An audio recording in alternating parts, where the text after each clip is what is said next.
Hello and welcome to the Comics Wellspring live drawing show, Spilled Ink, where we're spilling ink and spilling the tea. As always, I'm your host, Brandon Blocksdorf, and we are on the road to IC3 right now. Having a blast, having a bunch of guests on every week. It has been bombastic so far. And tonight, honestly, is like the wildest, most bombastic night. I think we threw a full party and we got four people together to have a fantastic. I don't want to say foursome because it's a little weird, but we're gonna have a great time hanging out. So we have some amazing friends of ours that are gonna be at IC3 this year. Max is actually out, my amazing co-host. He's traveling, so Max, we're gonna be missing you. I guess you owe us a Galactus or Doctor Doom drawing or something. And oh, we lost Tanner. But today we have Colin Eden joining us. Hello, Colin. Hey, man. Dude, super hyped to have you. We met actually at IC3 last year, so I am so excited to kind of bring you into again into the circle and hanging out with everybody today. And also we have the amazing Tony McMillan. Tony, dude, again, met you at IC3 last year, fell in love with you, and we got to hang out at Heroes Con. Hello, I'm so excited to draw with you.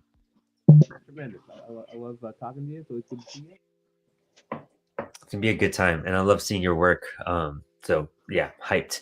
And we also have our good returning guest, Tanner T. Ogle. Hello, Tanner.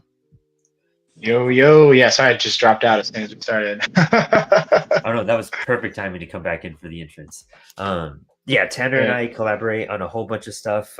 We've done a couple short stories together. We have like two more short stories. I've done more short stories with Tanner than anybody else ever. So I'm pretty hyped to have you be back. Oh, is that true? That's awesome. Oh yeah. Yeah. I think it's the same for me as well. Yeah. Yeah, so it's always a fun test. It's good to be back, man. It's a lot of fun. And we're doing an amazing. It's a really I find it's a really great way to. Oh my bad. I think our internet was. Short stories are a really great way to. No, my bad. Short stories are just a really great way to collaborate with people. You can kind of get a feel for something without going too deep, and get to know each other creatively. It's a lot of fun. Yeah, I think it's the best way to test out collaborative partners. I think every project I've started, I've learned to do a short story with somebody, just even if it's like for the series I intended to, I'm making or I want to make. Like it's a good feeler to be like, well, can we read each other? Do we both see the vision for the story? Like, are we excited to continue it? Was this vibe good? Did it both turn out how we both wanted it to? There's so much to it. I really want to get into more long form stuff, which is what I'm kind of entering, and I get carried away with that because I just need to focus on doing it because it's so long. I got so addicted to quick short stuff.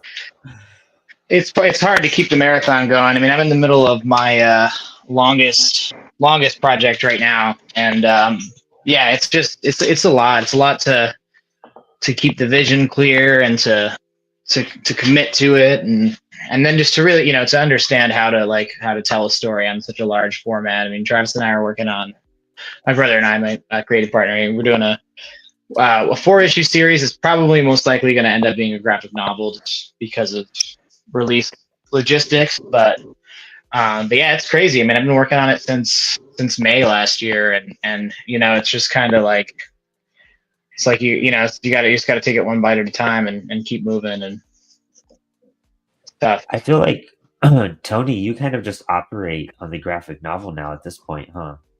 Well, kind of.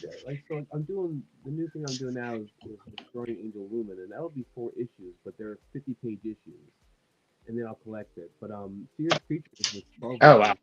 I took a break. I did 6 issues, and then I took a couple years break, and then I did the last 6 issues, and now they're collected. But I love the single issue. I think that I'm a huge Coper fan. I think Michelle Fife really kind of showed me in particular how the single issue is a beautiful thing in itself. Great single issue is its own little artifact, I love doing a single issue when I can, but at the same time, I love a huge thick trade paperback. I love a graphic novel. It depends on the story. Yeah, that makes sense for sure. I guess also like on the variation of like, you primarily collaborate, like you're a one man show too. You really knock it out of the park by yourself. So I Yeah, think the collected edition of it all makes a lot more sense in that aspect too. yeah. It's funny. I love listening to people talk about collaborating because like I've done a little bit of here and there, but I definitely prefer doing it solo. But I think it's really interesting to hear what it's like, and also I think of course a good collaboration will yield something that the single parties by themselves cannot create on their own. But Mhm. it's interesting. It's like basically like like I'm somebody who's never been married, but I have all these married friends. Like, oh yeah, it sounds it's just a foreign concept. Like what? You said this? That's hilarious. I could see it like that. Especially in that marriage aspect. I mean, that's a trip. Do you feel like do you and Colin, do you guys feel like you get less offers to collaborate because people know you're like doing it on your own already? Uh, for me personally, I don't know. I am so unreliable to be honest, since I'm so new to making comics. Like I only have two single issues under my belt. You know, the Space Adventure and Jacob Lazarus. But and my name's not really out there, and hasn't been out there in a way until like last year. So I think people see what I do, they enjoy it, but I think I've gotten some people. I definitely have a couple friends that we want to do something together. My buddy Jeff and I, we've always wanted to do some type of comic together, like because we've always loved drawing and doing all this stuff, like since we met, which was like age 12 or 14 or whatever. But for the most part, I think it might be on my end where I just kind of forget because I zone out. So I have to like backtrack and get to people. I'm like, I'm so sorry. Can uh please forgive me? And they're like, yeah, no, dude, I get it. Like you just we all kind of just zone into the craft, you know? So I don't know, it's hard to Mhm. tell. Yeah, as long as you got, I feel like as long as you go into the collaboration and you talk about expectations, there's nothing wrong with having something that's a little bit more of a casual collaboration or whatever, especially if you're not working for a publisher or trying to get something picked up, if you're just trying to create something, then as long as you're not, you know, creating deadlines and skipping them, I think, it's good, Right. it's okay to have that kind of casual collaboration. Right, because I always warn people that I am unreliable. I'm like sporadic. I'll be off the internet for like months at a time. Then I'll be back with like like crap ton of stuff to show people. You know, Hmm. which is probably the norm, but Oh, it just doesn't feel like it sometimes. You know. oh yeah, that's hard. I mean, I have like keeping stuff posting on the internet is crazy. I have like so much backlog of stuff I've never put on the internet. I'm trying to catch up with it now. I just went full time this year, so now I've got a little more time to try to do that. So I'm trying to post more, and I have like this like thing where I don't want to post stuff from my books because it's like a spoiler or whatever. But like the paradox is that you have to post that stuff to get interest on the book. Right, dude. I got the same problem there. Oops, sorry, my headphone died there. Oh no, you're good. That actually sounds a little better, if anything. I agree.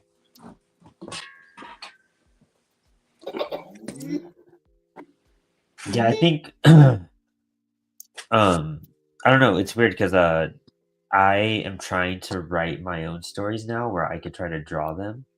And I'm having a harder time like writing or coming up with an idea for me to do. I just did my first mini comic, which was exciting because I was like, oh, okay, like I got an idea across, but like I overthink it. And it's funny because I collaborate with, Tanner all the time. We have a bunch of cool, like wild, insane stories kind of lining up, and he's done some cool Teenage Babylon stuff for me. And I can spit those out like in a day, like in a second.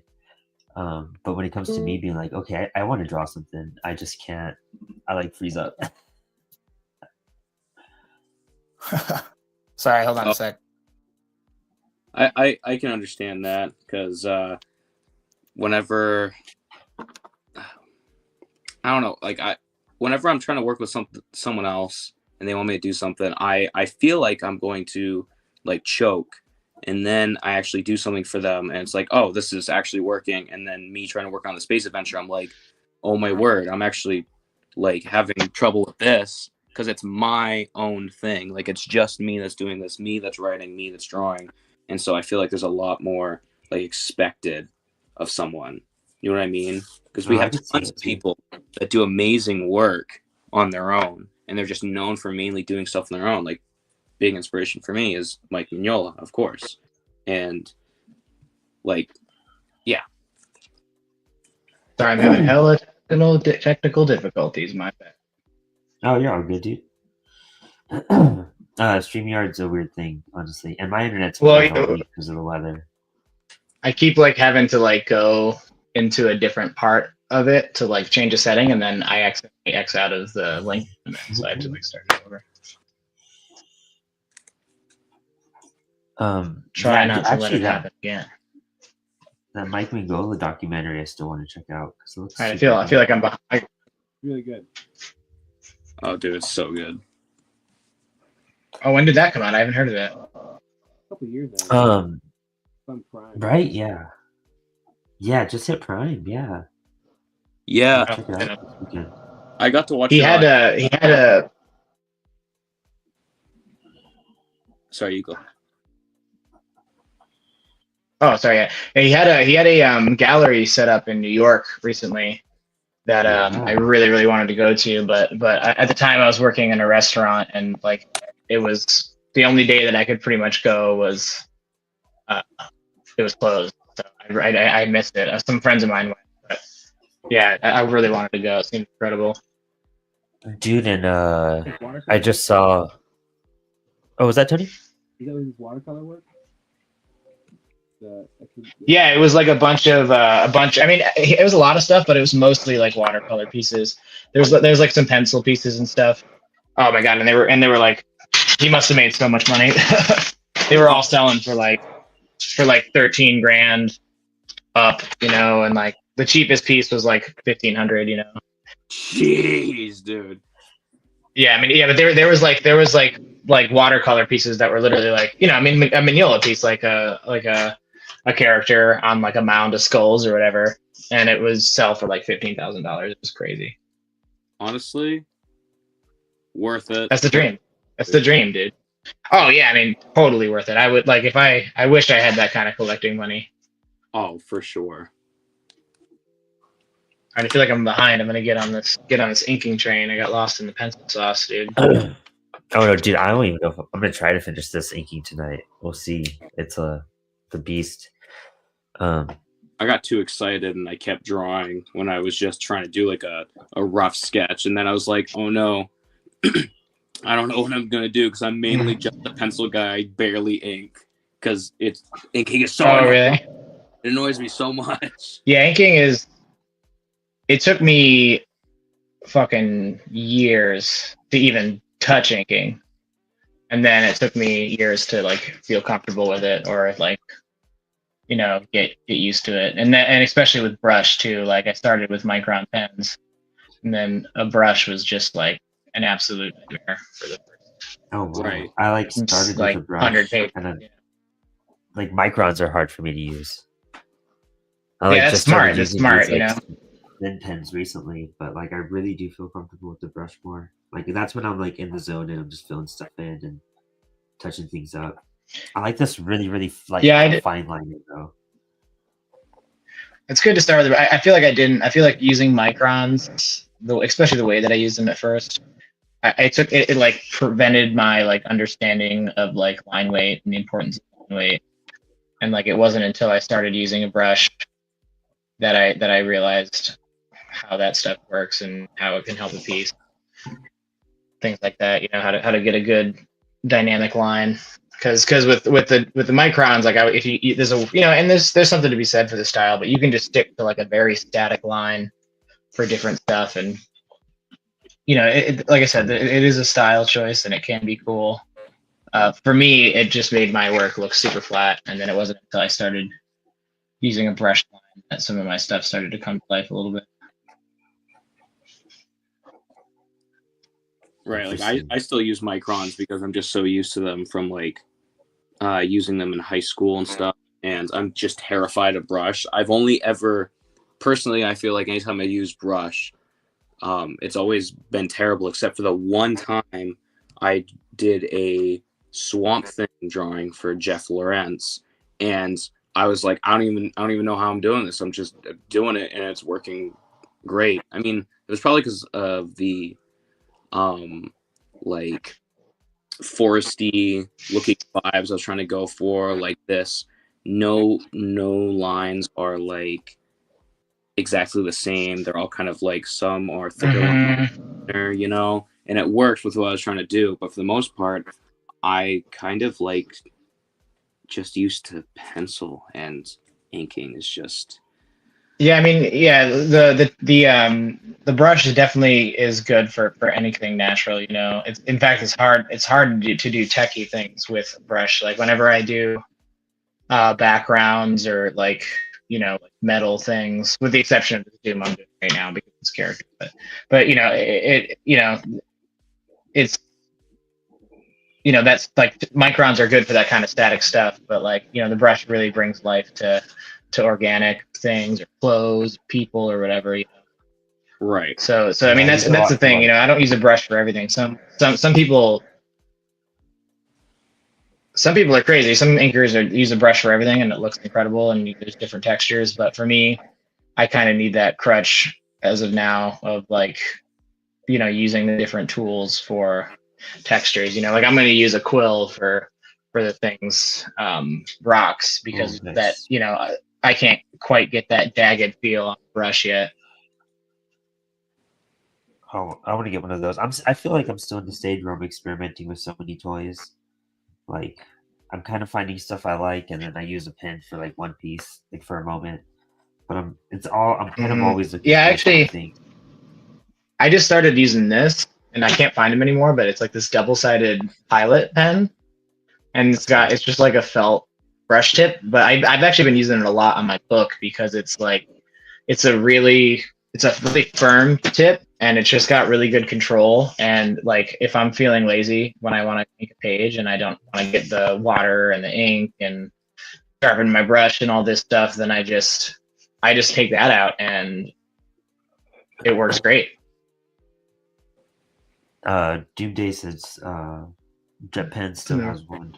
Boy, Rick Lopez. Dude, I So love Rick Jeff, Lopez. Yeah, I mean the name of the game is So just cool. trying stuff. Keep trying stuff, and my process is always changing, always growing.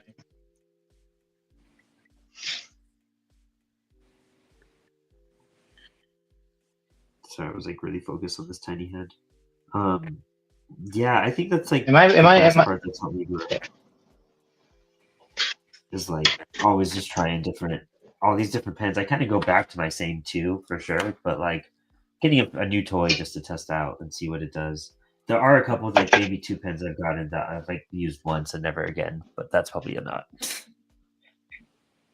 I did. I recently started, and I want to get more into it. But I tried out ink wash on a piece recently, and that's something I'd Oh, really like to get into. I'd like to incorporate it into my like regular kind of style because it's what the big benefit for me is like for right now I color my own stuff and like doing the rendering on the ink wash, you can just kind of drop a color over the ink wash and makes the coloring process way slower, or sorry, way faster, and adds a really unique texture to the work. dude, I got one. I just haven't figured out how to use it yet.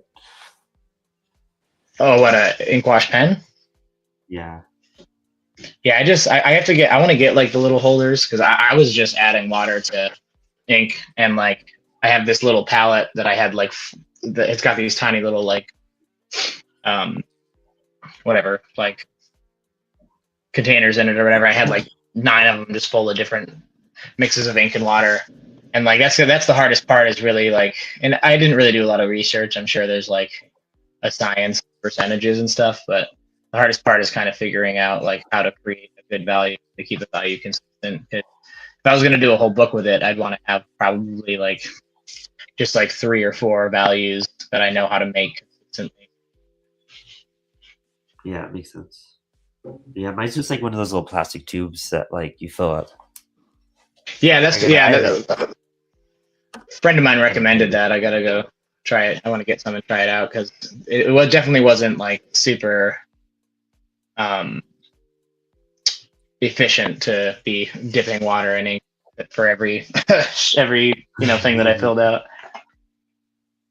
Years. Oh, it's hot coffee. It's hot coffee.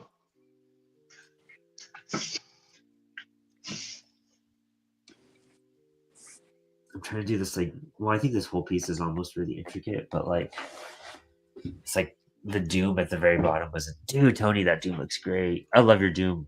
You got? Oh yeah, that looks Oh sick, yeah, man. dude, that's so sick. I actually thought this was pretty fun too. The Step Brothers homage.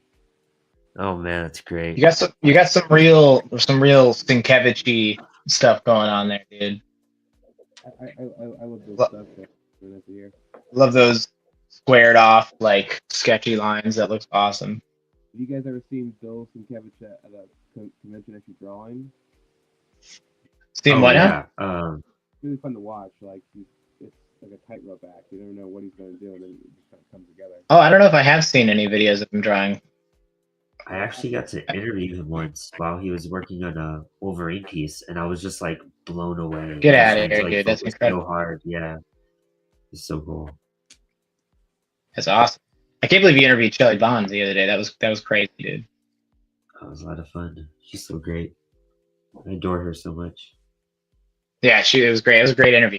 You did a great job. Like, if I ever get to be as cool as her, I've made it. You know what I mean? Like, Oh, I know.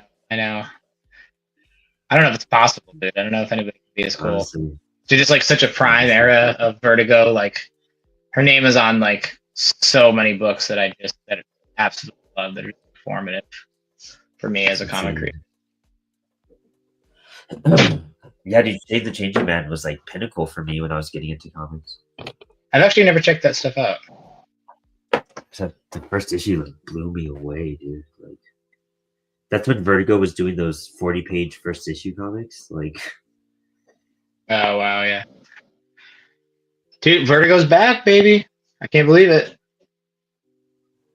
I feel like it's just like I was so bummed when they shut down Vertigo, and like the fact that it's back now is so exciting. I'm curious what's gonna like evolve into, you know? Yeah, I'm not sure. I don't think I've even. I mean, to be fair, I haven't been to the shop much because I got to cut back consumption because I'm trying comics now, and that's the most lucrative thing. But I don't think I've even seen any of the Vertigo releases they've done yet. Yeah, I'm not not off the top of my head. I know we talked about it on an Apollo podcast for a second, but it's I haven't bought books in a bit either. I've been kind of on a crunch. Oh, dude. I gotta. Sorry, go ahead.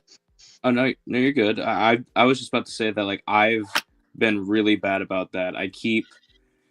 Of course, I love Batman, and I love like so whenever new stuff comes out, like Batman Gargoyle of Gotham, or like that other new Batman, I don't know what it is, like Dark Patterns or whatever. Dude, help it! I have to buy it, and I just haven't been working on my stuff as I should. But I'm like, I need it. It's so pretty, all the pretty colors. I'm gonna use the excuse that this is for inspiration. Yeah, totally. Yeah, dude, that's so. I actually went through like me cutting off my consumption is like after I've spent the past like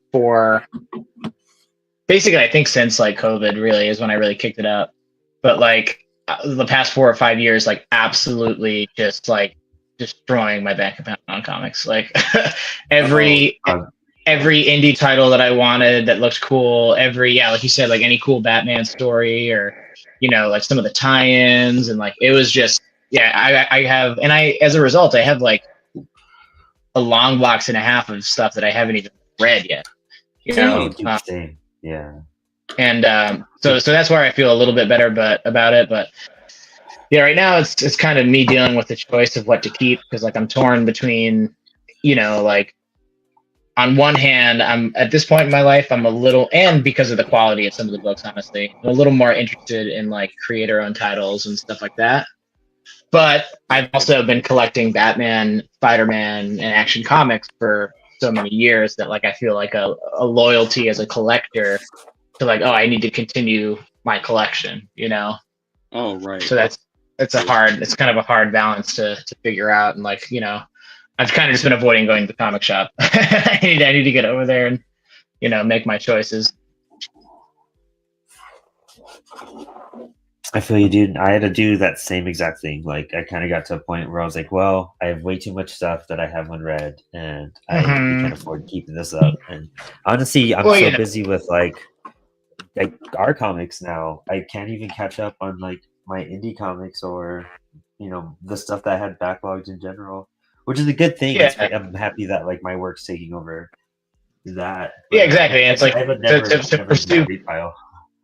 to have more money to pursue comics is as just a reason as any to buy less. But it's tough. It's tough, especially when like when you're used to, oh man, going once a Reading month and everything. having a fat stack. Yeah, dude. Honestly, though. Oh, man.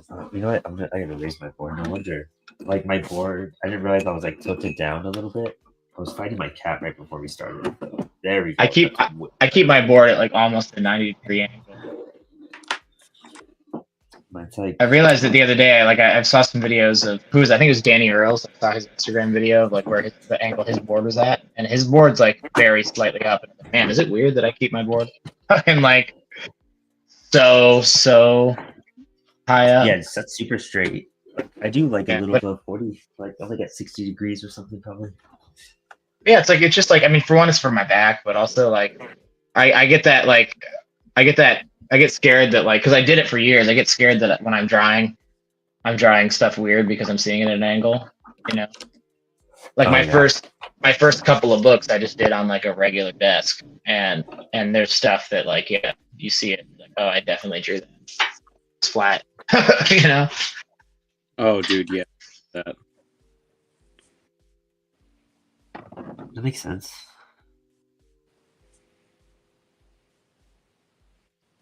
I hope this marker doesn't come out too thick when it does everything. Yeah. I haven't drawn characters like this small really before, so this was a fun little. I think this was like a leap for me. I feel I'm really excited for this. Oh, that's like my favorite thing to do is draw tiny people. Like, It's so much there's something easier. about you know what it is like you're basically like stuck in the gesture phase in a good way. You know what I mean? Yeah, You get a good look of the gesture and a good feel for the character, and you can't render it more. So you just get like when it's like if I'm drawing something big, I feel like the gesture phase is my favorite, and then as soon as I start rendering and inking, and it's like, oh, it's lost life, you know. But like with yeah, a small character, it keeps that most energetic phase alive, you know.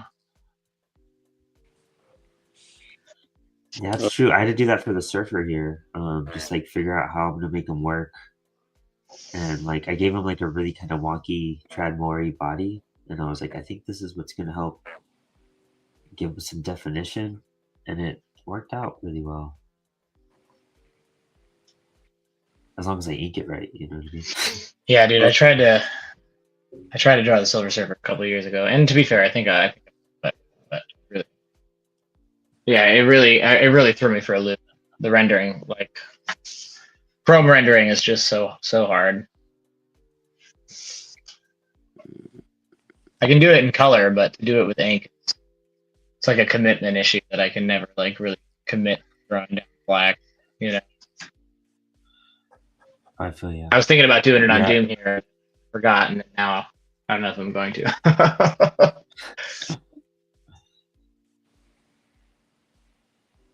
yeah. I think this I might even color. I have some cool Prismacolor color pencils. that I use for a different piece. And I was like, maybe I could do it for this. It'll make some stuff pop a whole lot. Yeah, I might. I've been doing those Copic. I don't know if you've seen on my Instagram. I've been doing like some Copic Dude, color that's so pieces. good. Because oh, thank you. Yeah, because part of it's again, I went full time, so I'm trying to generate pieces that I can sell at conventions. I've got a bunch planned, so trying to have a good amount of originals to sell. But Nice. yeah, I was thinking about coloring this one up too. 'Cause I have the colors for it, I think. I have like, was it the Posca markers? Posca, whatever. Oh, like the acrylic based one? Yeah. Yeah, those are cool. I just have to lay them on first unless I do like a lot of ink touch-ups. But if I do them first, Yeah, I I was just go gonna over say, it with ink and yeah. fix it out. That's what I like about the Copics you can go over afterwards. I've been trying to get into watercolor, but it's the same thing where you have to like pencil and then watercolor and then ink. And I haven't quite had the time to really kind of experiment with it. Ultimately, I'd really like to get I'd like to just learn how to paint, like straight up paint acrylic. Oh yeah. Like I don't know if you saw. Did you see? Speaking of the Fantastic Four, did you see that cover that Mateo Scalera just posted? No, I didn't. He did an acrylic painted Fantastic Four cover, and it's just Ooh. crazy, man. So cool. And like that's kind of the style when I color and digitally. I kind of do this like cell shaded style, and like so I think one of my long term goals is to be able to kind of deliver that final piece in that style just with acrylic, just pencil down and then start painting it. Because I'd love to have a book where the original pages are just as they are, color and all in a book. Right, that'd be so Oh, sick. that'd be super cool. Well, Tony, you do your colors traditionally or do digital? So for most of the books, it's digital, but I'm trying to make it look like watercolor. But I actually do watercolor stuff. And, I just did a That's what it is. Escape from New York thing for somebody. It came out pretty cool. Watercolor is fun for me. I always use like a Pilot Parallel pen, and so the ink that comes with these is not waterproof, but I use the Rapidograph ink instead for the watercolor pieces, and it comes out good. I go ink first and wait a couple minutes really, and then I just go for the watercolor. And you don't have trouble nice. with the watercolor washing out the inks? No, it seems to work out. Like I'm trying to think I have it handy to show you, but I think I got it right next to me. Yeah, because every time I've tried it, I just like my solid blacks just end up getting covered up in watercolor. Oh yeah. Yeah, I kind of like things a little murky and a little faded looking, anyways. But I have a bunch of syringes left from when I was feeding my baby when she was first born. I use those to put them with ink and just squirt out blasts of hot pink on top of stuff, and it's Oh, cool. Yeah, here, let's see. Cool. This is the first watercolor piece that I did, and oh yeah, Oh, that's sick. yeah, it's cool. and like Oh yeah. sorry. Yeah, and I had to the tough thing, leaving the highlights is tough, but I had to do the same thing with Copics, so that's not a big deal. But yeah, I ended up having to touch up a lot of the inks because it just got kind of drowned out, But maybe that's just me. Maybe that's just me wanting it to be super clean. I'm not willing to commit to the murkiness. One thing I like too, I do watercolor, but I also do just some digital coloring more and more. That I like to put whiteout on top of things to make certain things pop out with all the color and little white here and there for outlines and sometimes knuckles around the knuckles on a fist. I think it looks really neat. Ooh, yeah. Well, I'm gonna try that out more. I use whiteout for like a lot, especially just to like add like cool textures. Or I'm gonna use it. I'm gonna black this out down here and use whiteout for the Doomzilla part.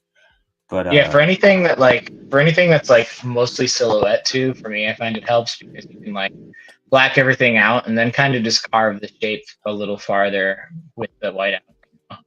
Kind of bring out some wrinkles and some highlights in that shadow that helps sell it, Yeah. had a piece that I did that I want to pull out, but I think it's too far buried.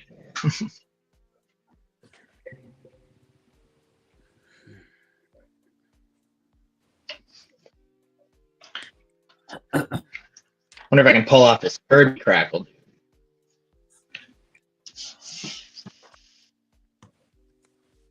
Are you guys drawing here. before? Are they like a Marvel family that you guys get into in general? I've been super into them the past few years. I was never super into it when I was a kid. I watched the movies, and I liked them a lot, even people don't. But I was a kid, so. But yeah, I've been just the past few years. There's something about them. I think it's because I've been diving into old school creators and like that kind of golden era of Marvel. But I've been collecting the Ryan North run. I went back and read a bunch of the Hickman stuff. There's something that's so classic and so like beautifully pulp about the Fantastic Four that I think they're at this point now, I think they're like the ultimate Marvel.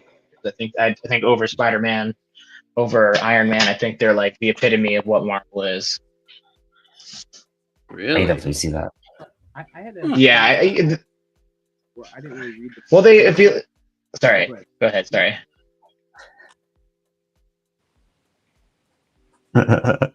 You go, Tony. It's all. Well, if you look at historically, like what they did, when Stan Lee wrote it, like they completely changed comics. They came in and like they were the story, they were the title that Stan Lee like discovered and created what set Marvel apart from DC Comics. All right, yeah, I can see that. I never was like huge into Fantastic Four, and like even now I'm not really, but I've always liked Ben Grimm. I always thought he was like, I don't know, really cool. And whenever I saw things of him where he was just being like depressed and like, oh, I hate this, Yeah. I was like, I love that. I gravitate towards that. And yeah, but I definitely give credit where it's due. Fantastic Four is like the superhero family. It's like, Yeah, I 100% agree about Ben Grimm too. That's like he's one of the things that's made me get so into it lately. Is like there's something about the man trapped in the monster that's just like so incredibly compelling. Oh yeah, absolutely. I find the same thing with like with Robot Man from Doom Patrol. I was just thinking about that. Mm-hmm. So, Or I've been watching. I mean, I'm kind of always doing a rewatch of the Timverse, but like the animated stuff. But I've been watching the Superman show, and dude, yeah. they do the same thing. They do the same thing with the Metallo episodes of the Superman show, the animated series. Yeah. Where they do this, like he ends up taking the steel to get this metal body, but it comes at the cost of feeling, and it's just like how he deals with that, and like there's just something so compelling about that kind of story, and absolutely. Oh yeah, that I think. Did you say that those type of characters are what inspire my comic, A Space Adventure with the main character? Like it hasn't been talked about or hasn't been touched on because it was the first issue. I've only done the first issue, but it will be like a main focus. Oh, that's awesome. Yeah, did you read? I mean, it doesn't really touch on that aspect much. But did you read the Tom Riley Thing series a few years ago? No, it was him and Walter something or other. But he did a 6-issue. It was a 6-issue Thing series standalone, and it was just like a love letter to like Jack Kirby and like that era of like Cosmic Marvel. Really incredible. Definitely worth checking out. I gotta check that out.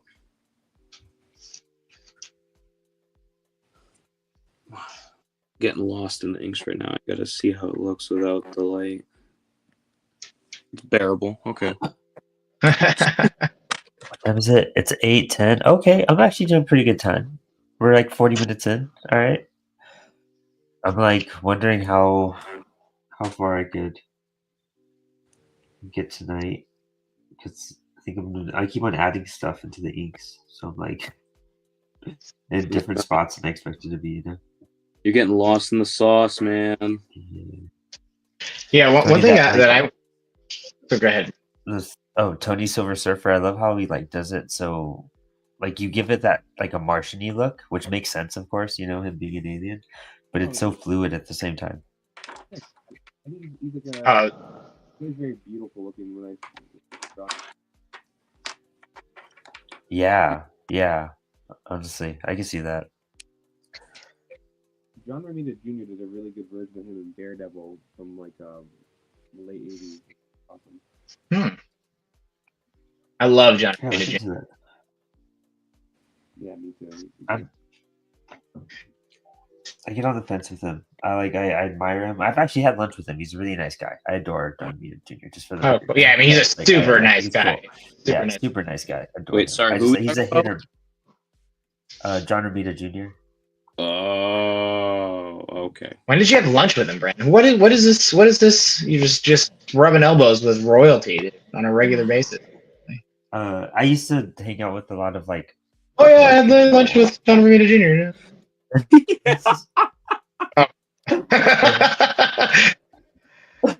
This was before I was. You even said making through a comics, collector, which you is a got him? shame.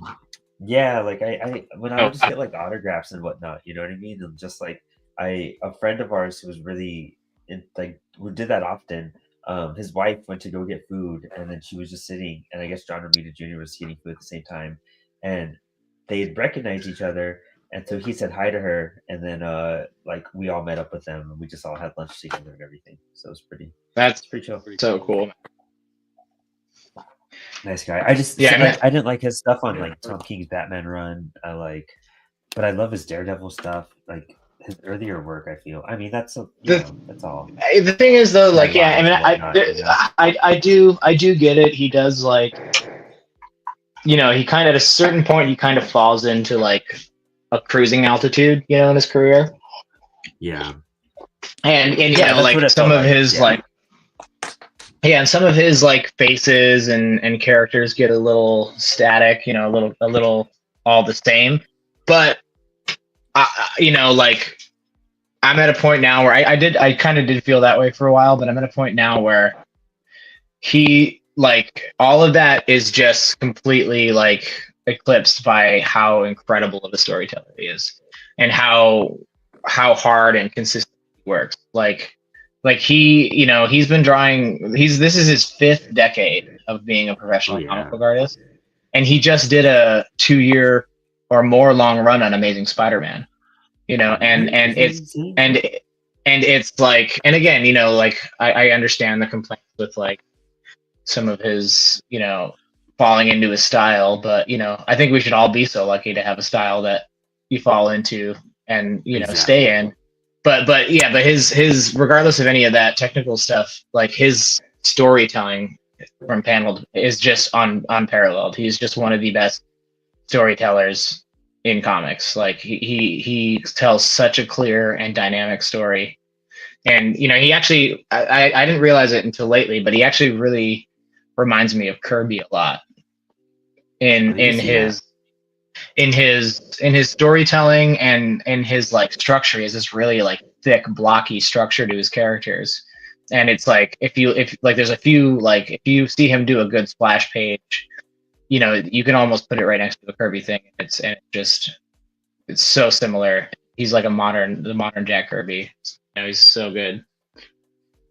Well, he even says like in that Daredevil documentary where he was like saying he works on like a deadline model, and I was like, that makes sense. Like you're trying to get the work done, and Yeah, to be someone he's like, of what's that your caliber, still doing monthly titles, like and consistently from Well, publisher to publisher. Like, you he's the gotta have first.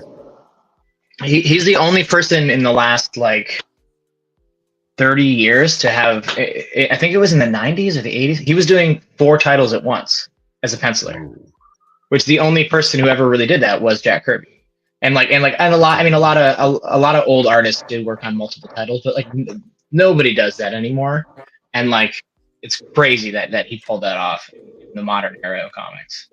Yeah, didn't even know that actually. Yeah, it was like Thor, Avengers.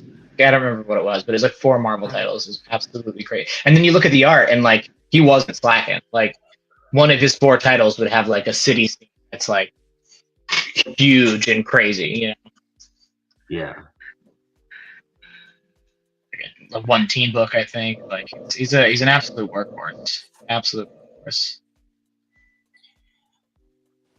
I think also like he probably felt like a lot of pressure because of his dad and whatnot too. I can only imagine. That's a whole. Yeah, and I think he had to like fight past. He had to like earn respect. I think a lot because I think people like kind of assumed that he just got in because of his dad or whatever, you know. And it took a lot of years. You know, he kind of had to fight tooth and nail to show that like he was, you know, he earned it, you know.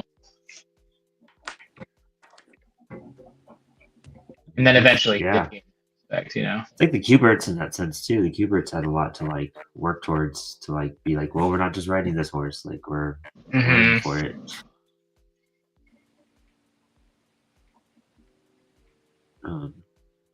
I don't know if I've had good interaction with. Well, I've had good interactions with who is it, Andy? I've never met the elder Q-Birds. I took a class with Emma, and she's really great, really nice. Who's the other Q-Bird? Andy and Adam. Andy and Adam. I have to see a picture of it to remember which one I've met them both, but like one. I think Adam is the one that did Wolverine thing. I mean, they probably both done Wolverine to be honest, but I don't know much. Yeah. I was thinking about that too. I was like, I think the Batman one. I was like, I think they both done Batman. Yeah, they probably both done. Yeah. It's fine. Okay, I'm gonna do a little quill action for this thing. One second. Artie Murphy. Oh yeah, and I always sick. Thank you. Yeah, back to the pen discussion too. I learned this lesson the hard way, and up until very recently, but I always use microns for a face that's below a certain size. Oh, really? Because it's just never worth it. Yeah, it's never worth it to try to render face details with a brush when it's small because you'll just it ends up looking muddy and weird. So I always do the microns for a small face. Yeah, I was kind of seeing which pen would work best for it. I used my Tombow from Mr. Fantastic, but I used this. What is this? Zig Cartoonist for Silver Surfer. It's not like fine tip, but it's like came out pretty well. And then for Home Slice, I was actually outlining it with this thicker one. It's a Kiritaki, which is cool, but it's a Zig Cartoonist. But Kiritaki, I love. I think they're like one of my favorite brands so far. Oh yeah, they're really great. Oh man, I don't know if I you know what? I think I broke my last nib, but I don't know if I have another one. Shit.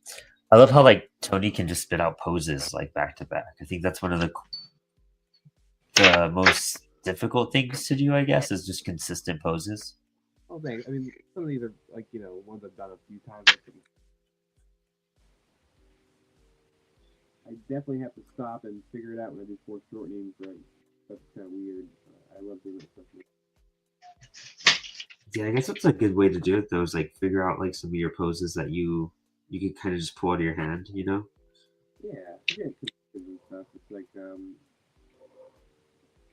I have a few that I kind of can rely on, I guess. But they're still all a little different, but they're just kind of in the same family, I guess. Yeah. I got these little like figure things to help with like some poses, and I used it like twice, and I was like, I see it differently than I don't use it for enough for what it's really meant for. I've been I think it's super important to use reference. I've never used one of those action figures, but what I've been doing, because for years I avoided doing too much reference, and I think it, ultimately showed in my work because the figures didn't make sense or didn't look natural. But what I do is I've been taking a lot of photos of myself, Oh yeah. which is funny because I have a camera roll full of me doing stupid stuff. But I found it to just like, I feel like my figures have just like absolutely skyrocketed in how good they look on the page and how natural they feel.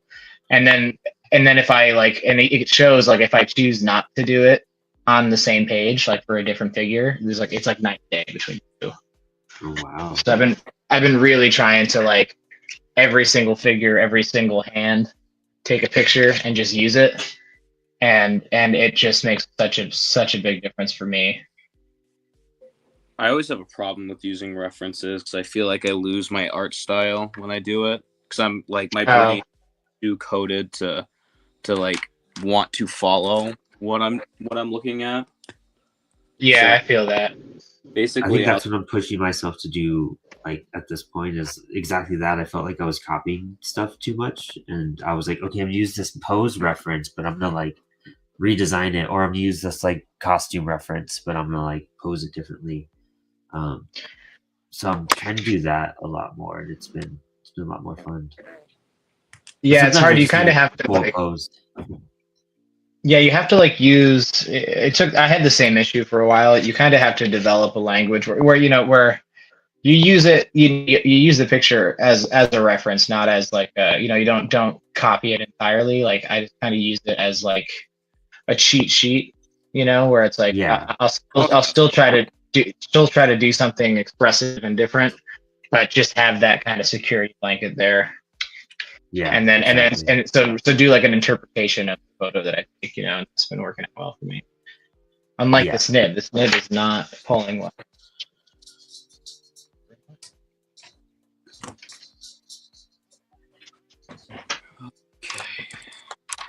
it's time to get all the junk out of here.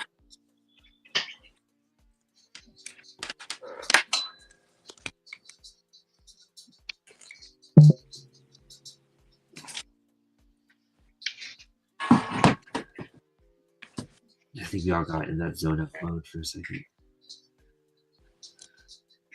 I'm doing the things body right now, and it's just like connecting all the lines, Oh yeah. All right, It's cool. I've I'm never happy. done any of these characters before, except for Doom.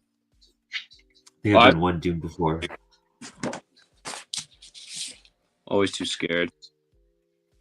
Yeah, this is only like the third time I've ever drawn Doom. I think I've done the thing a lot because I really like drawing the thing, but I have to use something else. Honestly, like regarding what Colin just said, like just having that like fear of like taking on characters. That's why I love this show. Is that every week I'm just like, oh, I don't know what I'm going to do or how I'm going to do this. Like I was, yeah, always terrified. But then like once I get through a certain point, I'm just like, I can't believe it's done. But like I always start it and like I'm like, okay, cool, I think we're onto something, and then I hate it until I'm like 95% done, and then I start to like it again. Oh yeah. Oh yeah, you Can't look at gotta trust the process, Doug. Yeah. Yeah, to do it on a public forum too is something different. Like I always like the both times that I've done this show. Like once it like starts coming up, oh crap, I'm gonna have to draw this thing on live on the internet. Like I better get something good going here, Oh I yeah. feel you. Like it took me a while. It took me a while to find the right layout for this.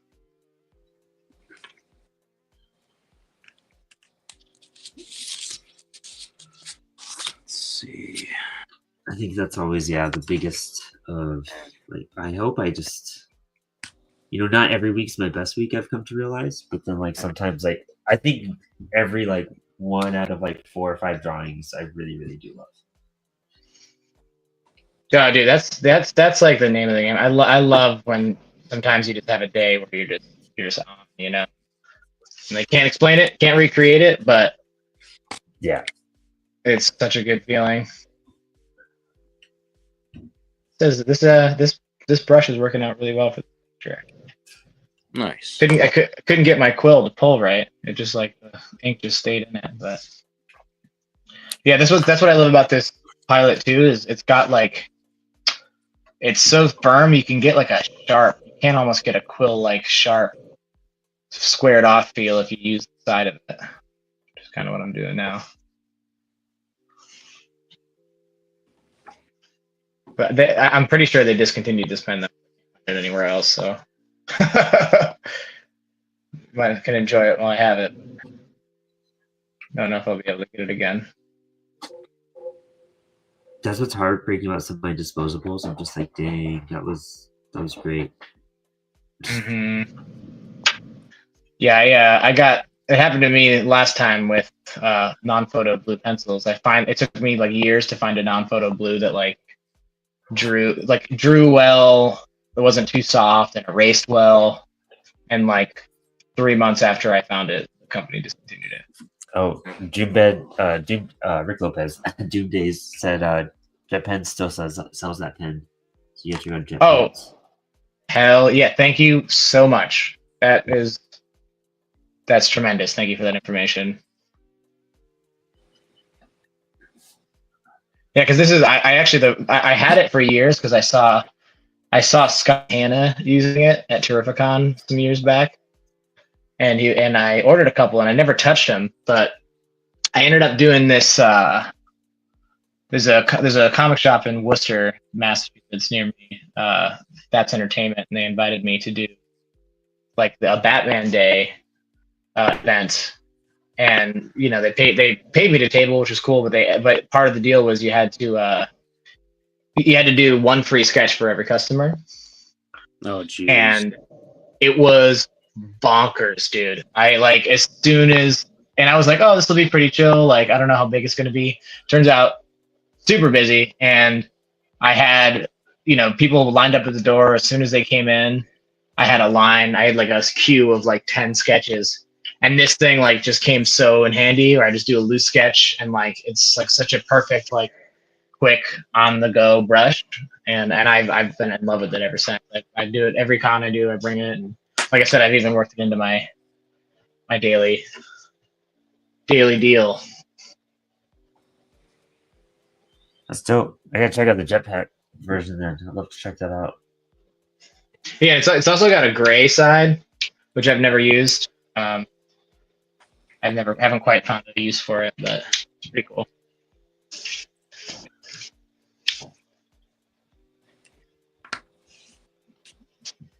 Almost. I need one more Fantastic Four member, and then I can move on to the Doomzilla, and then I'm gonna add all my heavy blacks. I'm just like outlining still, which is insane.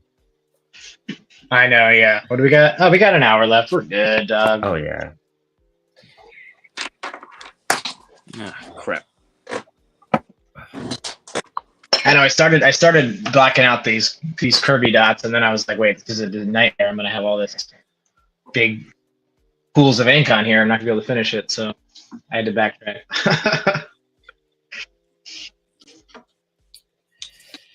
Oh. I feel like I need to erase my pencils, and I don't really know how I feel about my surfer. I feel like I'm getting it muddied up in my head, or I need to add some blacks to it, and then I'll feel better about them. No, I get that.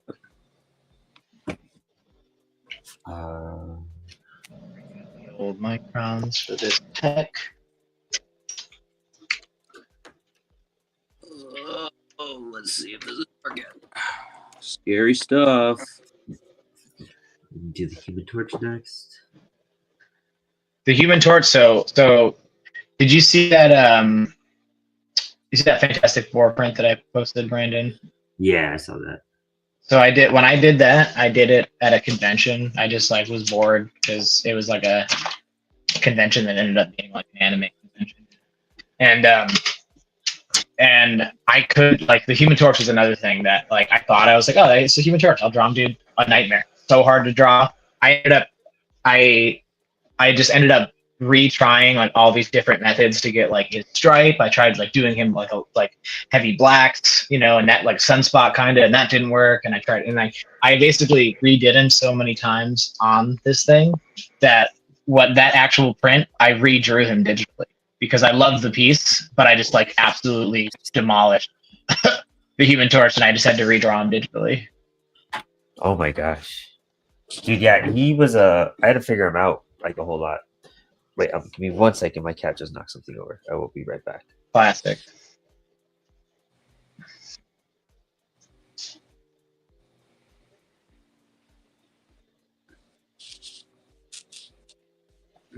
Mm.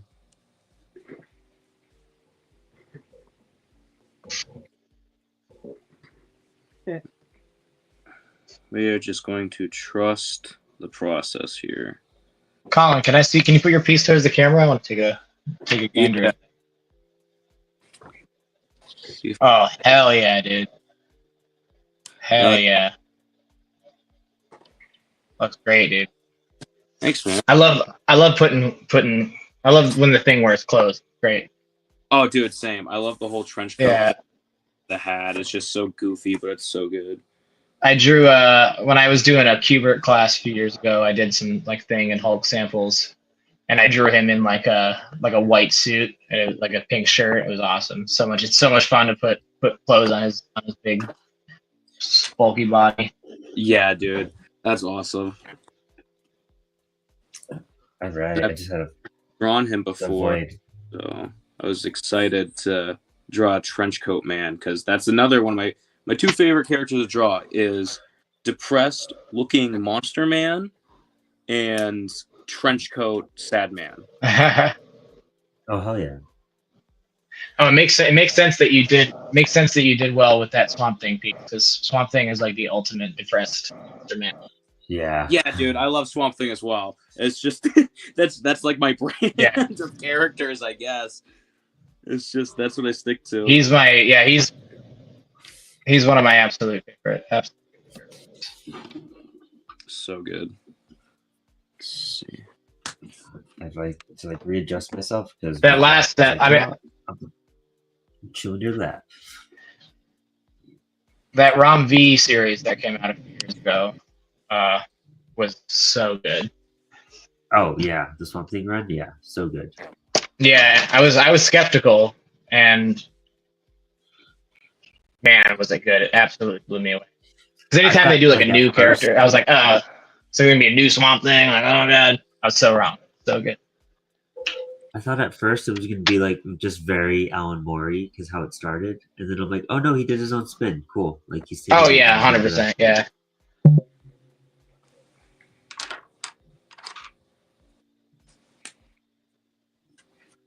But it still had like the level of like gravitas that Alan Moore brought to it, too, you know? Yeah, for sure. Yeah. And to do a whole new character and everything. Yeah, you know, it's funny. I was thinking it was like I had this experience with that where like I kind of like I had an idea for like, man, they should do like an avatar for like tech or civilization or something. And that's like what, and then I read that book and that's what he did. I was like, damn. It is the avatar of like the industry or whatever it is, you know? That's like what Neil Gaiman did in American Gods was like, he had like the modern gods, which are like technology and stuff like that. And I was like, oh, cool. Like this is all modernizing what we actually worship on the daily and whatnot. It's really, really cool. Yeah, I've never checked out that American Gods. I enjoyed it. It's a great book. I haven't read too many of the comics, but the comics follow the book pretty well from what I saw.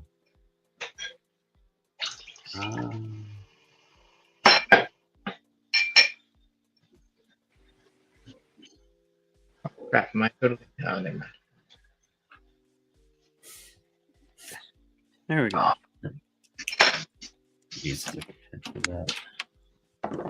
So I really get my board closer to me because of my cat now. Break the bar. There we go. Are any so? Are any of you guys? Have any of you guys used or are familiar with Global Comic? I haven't used it yet, but I've been trying to get Apollo. I've been meaning to try to get Apollo stuff on there. Yeah, It's like a goal I'm of pretty mine. intrigued. I'm pretty intrigued by it. I signed up the other day. I put a free 8-page story on. I haven't gotten any views on it or whatever. But you can kind of set up your own shop and then also like have stuff like you can either sell the books as a full PDF or have like a thing where like only paid members can view it, and then I guess you get paid per page that people read, which is interesting. So strange. Wow. But I'm kind of thinking, so like, going back, we were talking about the graphic novel thing earlier, and my new story, we're planning on doing it as a graphic novel because doing a 4 issue, like I originally wanted to do it monthly, but like realistically, as an indie creator, even though I do work with lesser known, it's not as big enough of a platform to really have it make sense to release monthly, and then to have to deal with like the logistics of that. And then, because like every time that I've done a series, I just end up with selling a bunch of number ones and then not the rest, Yeah. which is why I'm doing the graphic novel. But now this global comics thing that I'm thinking about possibly releasing, because I'm getting backed up on this story because I'm trying to make a living now, so I'm having to take some paid work, which is slowing me down on it. But I'm kind of thinking about releasing it as issues digitally on Global Comics to try to build an audience, and then and possibly theoretically make the money in digital sales to then be able to print the graphic novel. Yeah, that's entirely possible, to be honest. I think it's just a matter of how you push it. You know what I mean? Like if you push it right, I think that can totally happen. Yeah, but yeah, I'm not sure what the platform is like, or if it's if the traffic really exists on it. But I mean, the fact that Dark Horse and DC and Oni and all them are on it, it's a good sign for sure. Yeah, it's. I know a lot of indie creators are on it. I see it all the time. I haven't dabbled. I haven't had time to dabble into it myself, but I really want to. It's getting brought up a whole lot. In the Apollo chat, it's getting brought up a lot too. Yeah, that's where I saw it. I wasn't. Oh, okay. I'd never heard about it before. Oh, really? Oh, yeah. I didn't know like what it does. I didn't know about getting paid on there or anything by readership or anything. Yeah, some of it's in beta, I guess. Like the PDF sale thing is in beta, I guess. But yeah, it's interesting. It's like I said, you get like if you put your stuff behind the paywall, then only paid members can read it, and then they somehow like disperse the monthly income of the website to like creators by how many views they have. That's super cool. What's the thing? Like I guess I'm not sure how functional it is, but the idea of it is really amazing. It'd be interesting to see how you could kind of just utilize just that as an online store. Because we do a whole process to make our books digital online. It's a whole thing, but it works for now. Yeah, well, and that's the other thing too, which is really cool. So, and I didn't do this with my short story yet, and I'm still building my PDFs to sell. But you can actually, so I have, obviously I worked with lesser known, so for Murph and Lightkeeper and all that, I have a copy of the digital version that they sell on the website. But what's cool about Global Comics is that I can just upload that zip file and it automatically separates it into pages, and then you can actually go in and you can isolate the panels for a digital reading experience. Oh wow! It takes time, obviously, and I haven't taken the time to do it, but you can go in and like section off panel by panel how you want it to be read digitally. Oh wow, that's kind of cool. Which is really cool, because that was something I've always wanted to release digital comics, but I never wanted to just do like read this PDF and make you're gonna have to navigate your own way around it, and because I personally don't like reading digital comics. when it's just a PDF. It's just annoying. Yeah. That'd be interesting to test out with like Apollo Prime. To be honest, like an easy just Yeah, actually, I was 100%. I was going to bring that up to you. I was 100% thinking that too. Could be a good platform, and then like you said, you want to get Apollo on there, so it could be a good because that's the thing too. Like, you can have subscription formats. I guess there's some kind of subscription formats you can do, and so yeah, like if people pay like $1 a month or 50 cents a month, they can read the strip that we do. Could be worth looking into. yeah, definitely. It's actually has me considering bringing Murph back as a strip too. Cat. Oh, don't go that way. Dang it! I just got my pin back, and then I sat back up, and my cat was moving, and then my cat dropped it as soon as we sat back up. Motherfucker! Dude, stop. Oh wow, Colin, that's looking great. Thanks, man. I think I might be done because if I keep trying to do touch up, I might lose it. Oh, that's great. So much fun. I love how like the bottom of it's all murky and like wet. Are you doing like a speech bubble or anything? Word balloon? What's that? Are you do like a word balloon or anything? I might, because I always like to steal stuff from Mike, that weird smoke thing, and I might do a word balloon. I can't believe you guys are trying to handle it on this thing now. I thought about it for a second. Oh. I'm sorry, cut out for me. What was that? I was gonna say I can't believe you guys are trying to do hand lettering, add a hand lettering to the mix here. Oh yeah. I might. I kind of I like to keep my brain in a space where when I'm trying to just do whatever pieces of not worry about it, because I'm like that all the time, and then I'm just like, you know what, it's probably gonna ruin it, so might as well ruin it more. And then I'll just experiment at that point, and then I'm like, you know what, that actually went out, that turned out pretty good. Oh yeah, it's sometimes you just gotta take the risk. It's hard, but oh yeah, I'm digging that Galactus, Tony. It's really sick. Nice, appreciate it. A very weak chin, which I kind of like. Yeah, those it's fun the What'd you say? textures you get out of that pen.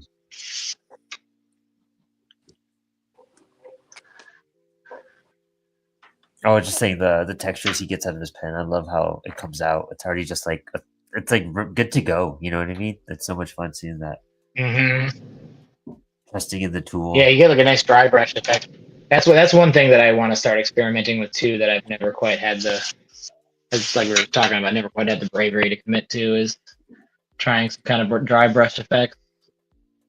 Yeah, I find that I have to use it for 7 months before I get once I get it, it's good. Oh wow.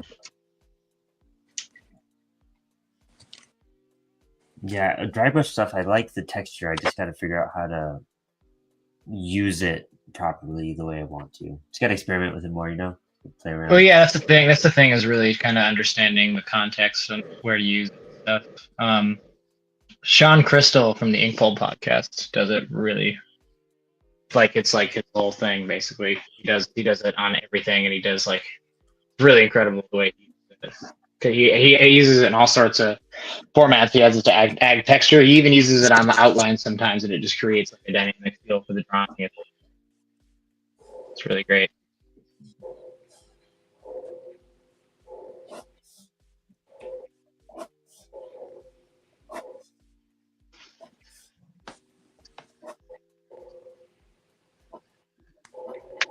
I like how earlier I wish I chimed in, but I got way too in the zone. But you guys were talking about how you position your desks and such. I definitely keep mine angled, but I realized that I might be ADHD and I hate sitting around, so once I'm out of the zone, it's like touch up. I just stand around and I just look at it. Like I walk around. Like that's what I'm doing right now. That's why the Oh camera yeah. it is. Yeah, I actually like to keep it sometimes if I'm doing normally if I'm doing like extreme perspective, but sometimes just for in general, I like to actually just like I have a really tall desk, so I like to tape it like up here and then just work things up. Ah, I see. Yes. So let me see if I can angle the camera a little bit better. Yes.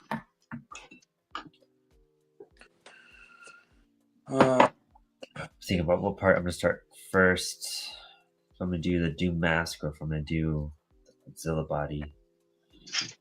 Do whatever's I try to do it like in layers, like I'm pushing backwards. You know what I mean? So I know what I'm that's covering smart. up. I'm learning to do that. I guess I should say I'm learning to do that. It's really interesting to see how people ink, what order people ink in. Like I always start with like the eyes on a figure, but like some people like I've been watching Daniel Warren Johnson does like a live stream every Friday, Oh and yeah, he's dude, I got yeah, he's incredible. But he just like he has like total like ADHD when he inks. He just inks all over the page. I don't understand the rhyme or reason to like what he starts with or like why he starts with it. He'll just like switch tools, switch parts. Like he'll start with like the last panel on a page, and then like jump up to the front, the first panel. It's like absolutely crazy. Dude, I love that because I feel what he's doing because I I just can't be in one spot. I just can't do it. Yeah, dude. If it comes to a page, I'm like I do it in chronological order. I can't help it. Yeah, I mean, See, it depends for me because like if I'm doing the pencils for the Space Adventure where it's all just pencils because of the texture, I do left to right because I don't want to smear the Yeah. graphite. well, yeah, I was gonna say I try So- to do whatever from the bottom corner left or upper corner. I mean, up bottom or upper corner right, and work from there. And then I've learned how to like, okay, I just did that spot. I got to work on the opposite side to let that dry. And I've It- smeared. I noticed it in my pencils, like when you erase something and it's like crystal white, and you're just like, oh dang, I didn't realize I was like smearing graphite everywhere. Oh my god, yeah, no, that's you don't notice until you're like halfway through the drawing, and then the whole you erase one spot and you realize the whole thing's gray. Oh, Yeah. dude, yeah. So Yeah, the only exception. That's the worst. The only exception to like the chronological inking is that I do like if I know that a page like like I said, I do like different like tools for different stuff. Sometimes what I'll do is I'll start if I'm like in the zone out with brush for the day, like because sometimes I have a really good hand with the brush, smooth, everything's coming out the way I want. Sometimes ass like I'm just not having a good brush day. But if I'm having a good brush day, if I'm like in the zone with the brush, I'll just like do all the brush work for the page. Like I'll do all the characters, all the bigger things, and then go back and do the micron stuff because just kind of separate it by tools. right.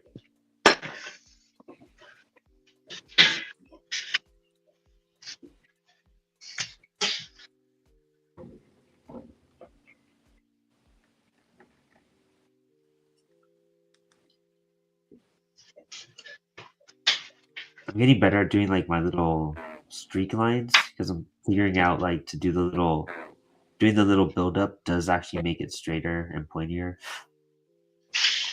if you rev it up a little bit. Oh yeah, yeah. The getting a good like taper on a line is hard, very hard. Took me a long time to get it down, and then it's the thing. Like I said, I have good days and bad days. Sometimes I just like cannot get the brush to pull the way I want to and address. Yeah. Feel that.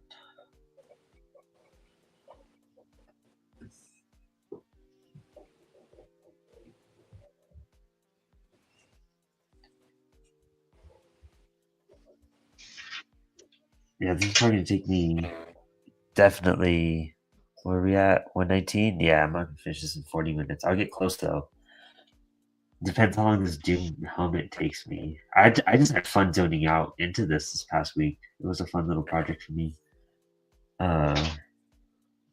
I have like a cover I'm gonna be doing, so this was a good like confidence booster to like jump into that next.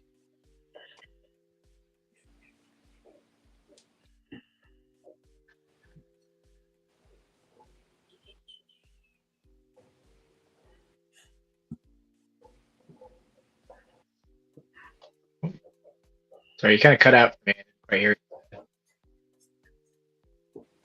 Oh my bad, my internet's kind of wigging out because it's windy as hell outside. I think.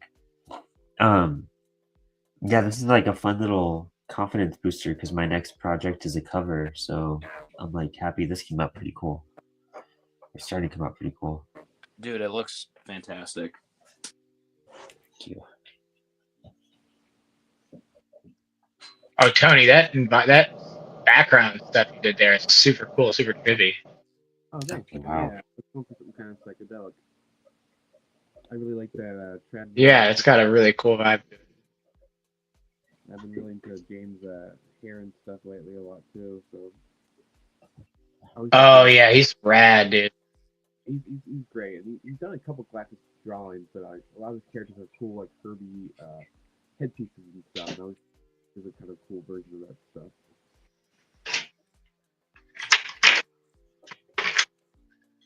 Lot of good artists out there, man.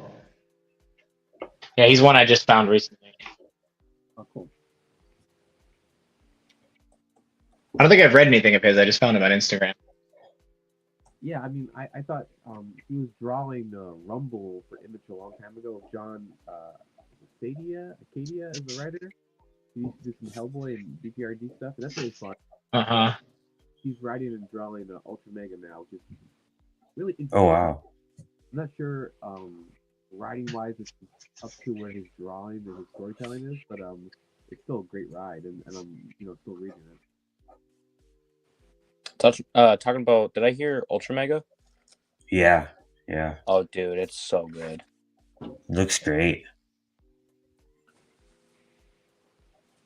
Oh man, that's so cool, Tony. Dude, that's a great surfer. That's a really Yeah, it's kind of almost like bashful. oh cool. Oh man, Colin. Yeah, I could see yours a bit better. I think Tanner's internet wigged out for a second, but Colin, that looks great, dude. Thanks, man. I appreciate it. I'm trying to figure out what I want him to say because there's a lot of this empty. Yeah. I was planning on like doing all black here, but then I realized I don't know what to Oh, do to keep this looking the way it is, so I'm just gonna leave it. yeah, it kind of looks good on the flat, honestly. But yeah, play with the top. Even if he had like just toss a cigar on the floor and have it be smoke. Yeah, that's true. My internet just crapped out for a second. It's all good. It happens. It's typically what Max deals with every week being in Alaska. Oh yeah, I can imagine. Yeah, I got to get some kind of like camera set up because I'm using my phone right now, and like last time we did the show, my phone died, and Oh yeah. I gotta figure out some because if I do a regular podcast, I can set up my mic and do my laptop. That's fine, but for live draw, it'd be nice to have some kind of camera that I can hook up to my computer so that I could have it connected and not have some of those issues. Yeah, I just have a webcam on a tripod behind me, little stand.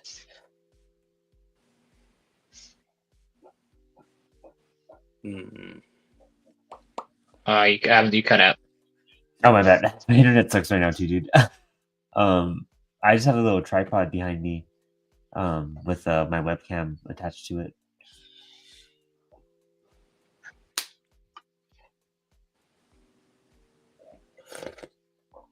Do a Kirby quote, Colin. That's what Jim Day said. Oh, geez. All right. Let me see what I can do.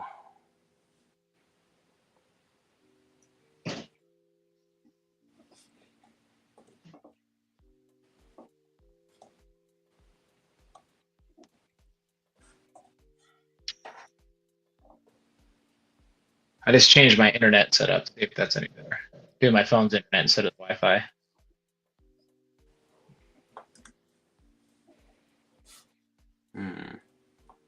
Yeah, I also want to get a camera so I can do more time lapse videos and stuff like that without having to Oh yeah, take up a bunch of gigs of space on my phone.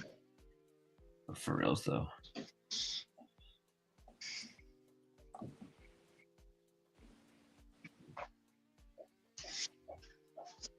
Yeah, 'cause I like doing them, but my phone is like almost completely full now. Dude, I'm like so bad at cleaning out photos and videos on my phone too. Like it's so difficult for me. When I had this really annoying thing happen to me too, where I did a bunch of these time lapse. I took a bunch of these videos of me drawing, and then I, like it was taking up all this space, and my phone was like, "Oh, we backed up all this stuff on Google Photos, so like just delete it." And I'm like, "Oh hell yeah, I'll do that," and then I can make my time lapse videos. But for some reason, Google Photos doesn't connect to CapCut, which is what I make my videos on. So like I lost access to it, and I can't figure out how to get them back onto my phone. When I downloaded it, it wasn't working. Basically, like lost access to a bunch of the videos that I made. Ooh. So it was super annoying. It's like, yeah, like it just like won't, like I can't do that. I have like a whole section of that Green Goblin drawing that I just like can't post because Oh. it just won't let me, edit it or whatever.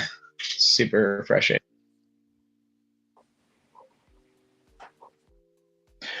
Trying to think if I should drop. Should I put a drop shadow behind the thing here, or should I just leave it? Let me see it. Bring it closer. Which part? The thing. I'm wondering if I should put like a drop shadow. Oh, that'd be like, cool. back Yeah, in that'd be there. cool. Yeah. All right. Yeah. Colin Rick Lopez said for the quote to use if you like the way a man draws hands, steal those hands. Yeah. Oh, dude, he just texted me the same thing. Yeah. Okay, no. So there's a quote I was looking at, and he just texted me the exact quote I was just looking at. Yeah. Dude, insane.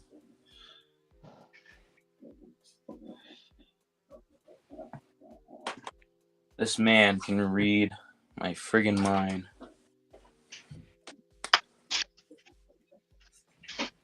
Dude, Rick Lopez knows like all about like the discipline it takes to like do this stuff.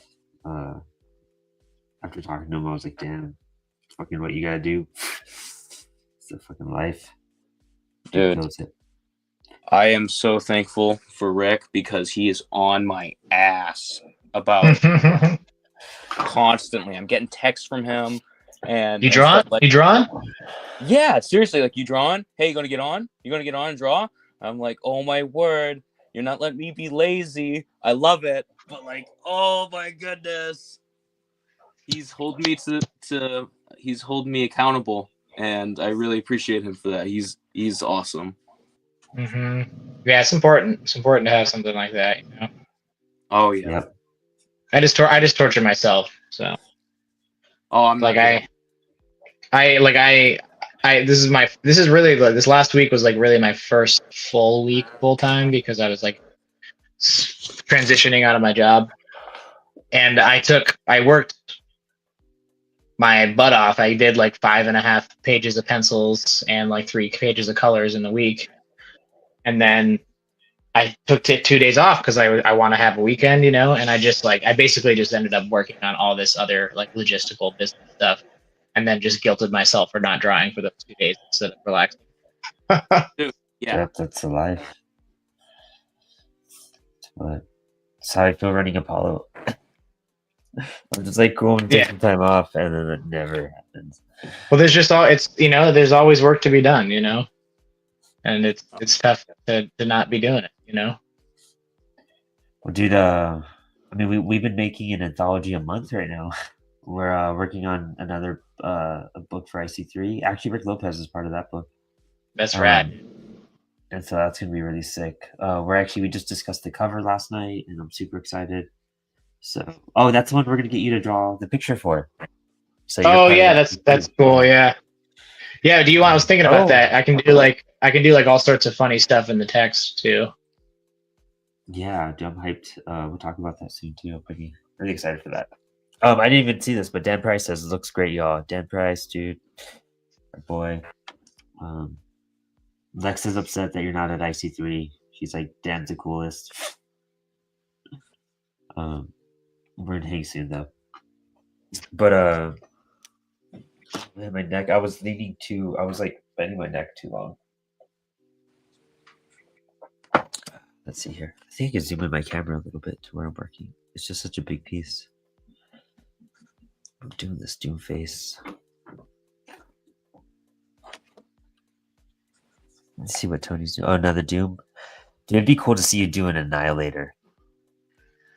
Oh, dude, such a cool villain. So I meant to show earlier. Actually, I speaking of the liking the Fantastic Four. So I got this thing, dude. Marvel's doing these artisan editions. Oh, So they're wow. not quite artist editions. It's only $40, but it's still raw scans.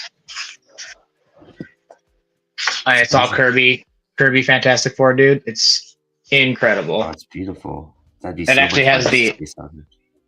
See if I can find it. They have the Annihilus issue in here. Great shot of it.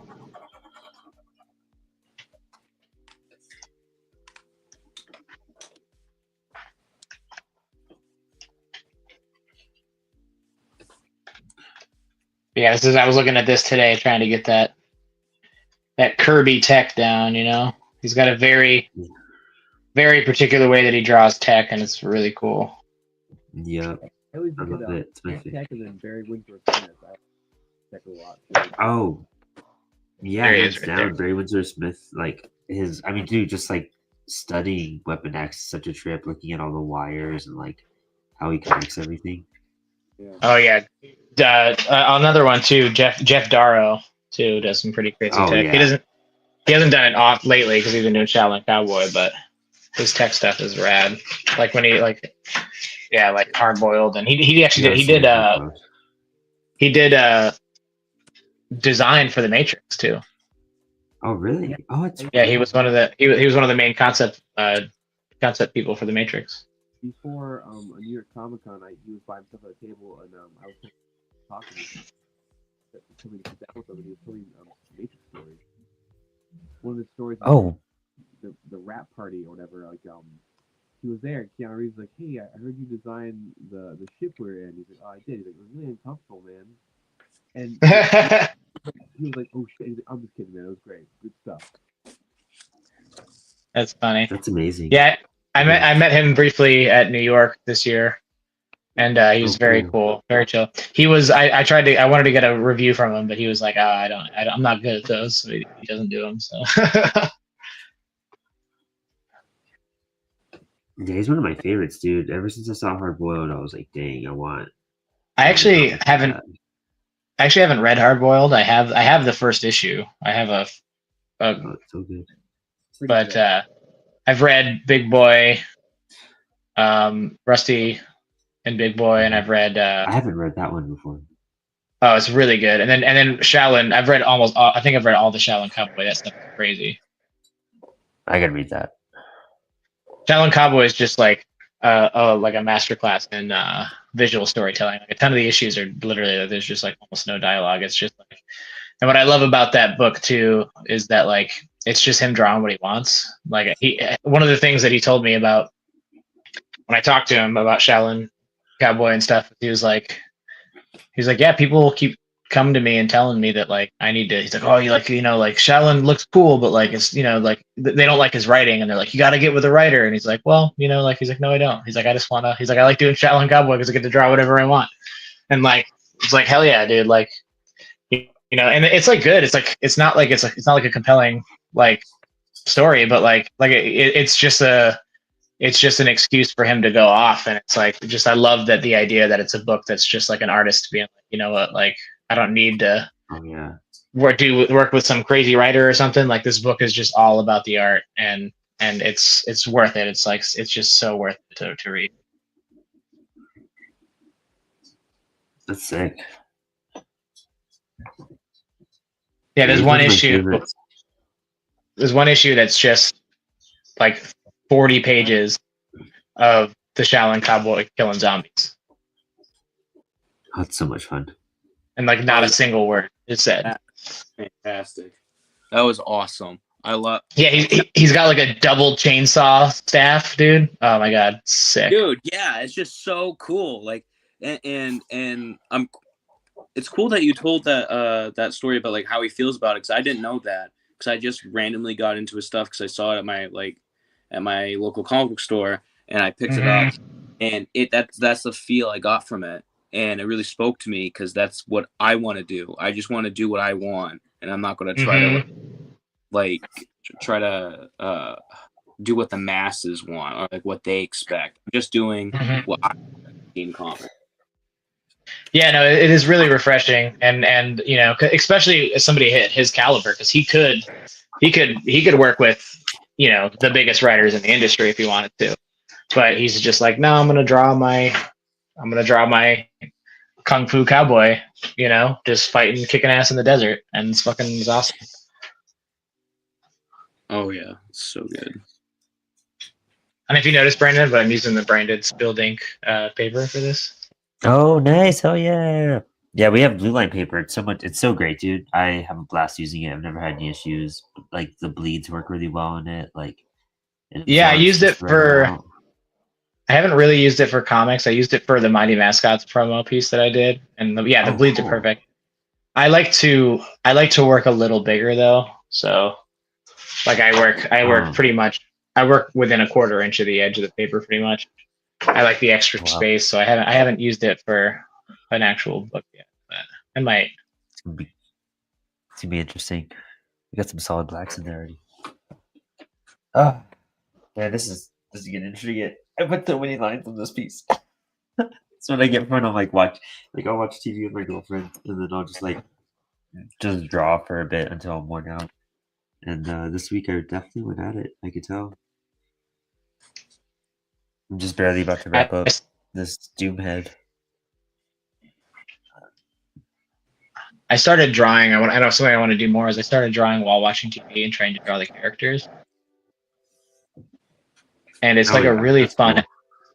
It's a really fun exercise in like, I don't know. There's something like, it's almost like caricature art, but it's like it just like gets you thinking about faces and like features in a way that like Oh, I already found has actually been pretty helpful in my drawing of faces.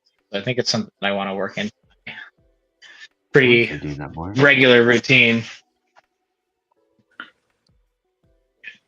I kind of want to draw like my house a bit more, just to learn how to do more. I'm not like great at backgrounds or like just like certain pieces. You know what I mean? Like I don't really pay attention to it, or I haven't tried to draw it, so I need to. And my house is pretty trippy, so I could actually do that and have some fun. How so? Just because I have so much like artwork and like bookshelves and like Oh things yeah. around, you know what I mean? Like it's pretty. There's a lot going on. I have a Tony McMillan piece hanging in my living room, so you know, there you go. Like, dude, my girlfriend loves that Brian Eno piece so much. It's so sick. Thank you, man. Oh, Brian, you know how yeah. Yeah, he did it, but it was a xenomorph, so it was Brian Zeno. Oh my god, that's awesome. Yeah, dude. Super fun. In that joke for 5 years, and then finally. Oh man, dude!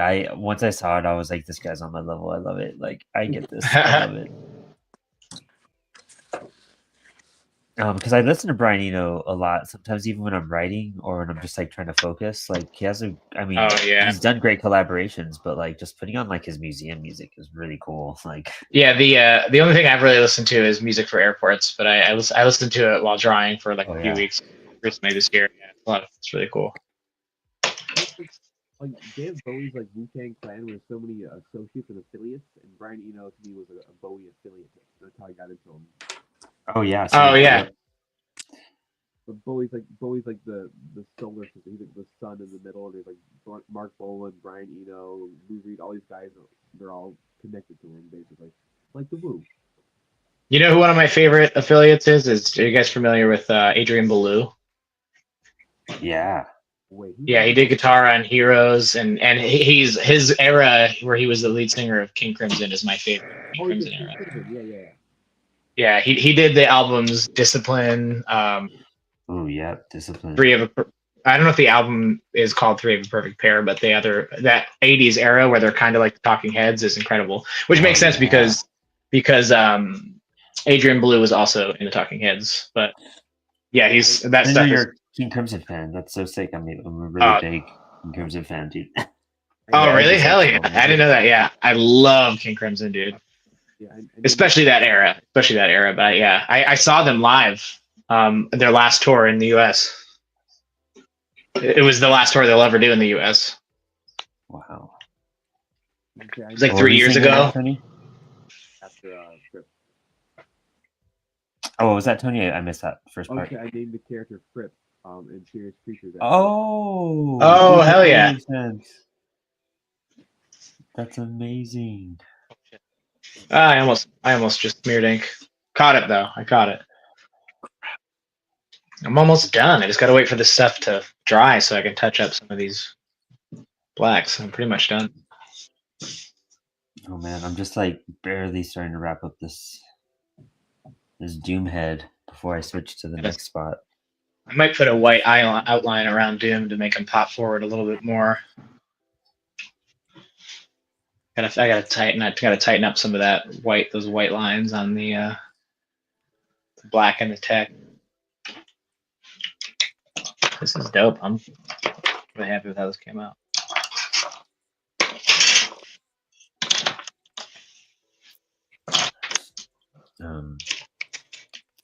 Yeah, same actually.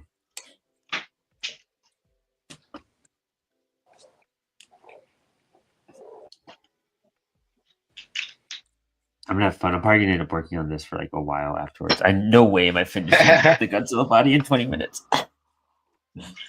But this is I love doing that. I love like making stuff. I know, right? Yeah. I love like giving myself challenges and stuff like this. It's been fun. Like every week, I'm trying to push it a little bit harder. And it's definitely starting to pay off.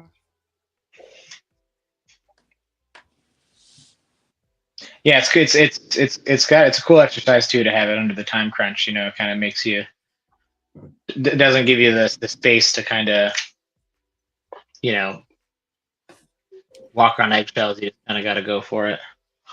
Yeah, exactly. Which can be bad, but it also can be very good. You know.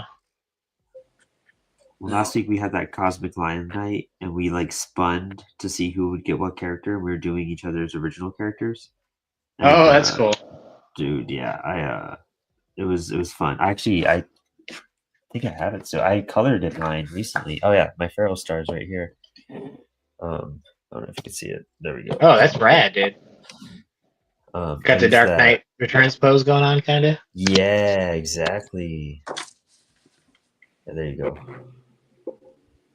Oh, What'd you color it with? These Prism. Did I bring them upstairs? I have some Prismacolor. Oh yeah, these right here. Some Prismacolor color pencils. Yeah, I have those. Yeah, those are great. Yeah, I want to start. It was a lot of fun.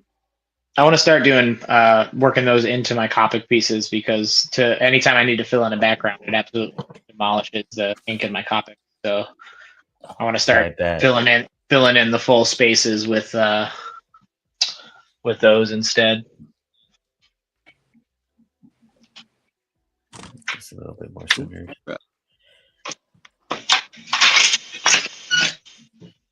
Where's my brush?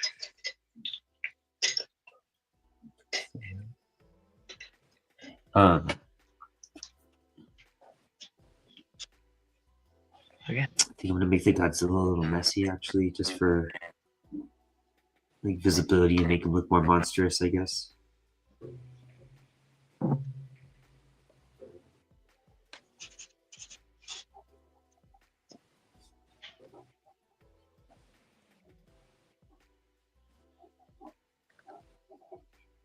Yeah, once Colin and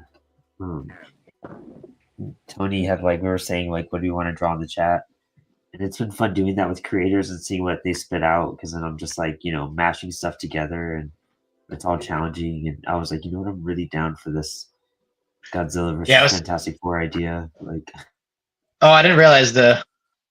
oh, that It's wasn't it, but it sprung. was just like a thing sprung out. You know what I mean? And I was like, you know what? Oh I think yeah, I'm gonna do that. I really want to Yeah. do a King Kong soon.